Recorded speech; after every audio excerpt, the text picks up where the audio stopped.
যাক, এই হইল বর্তমানে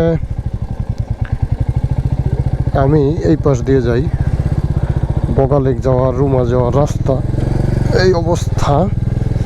তো আমি একটু ডিফেন্সিভ চিন্তা করলাম যে বাম সাইড দিয়ে যাই। এত ওজন বাইক, এটা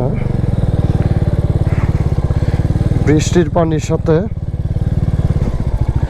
রাস্তা চলে আসছে। কই দিয়া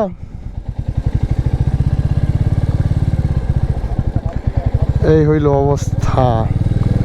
তো যাক, এই যে ভাই বেড়াদার ভিডিও করতেছে। ওকে।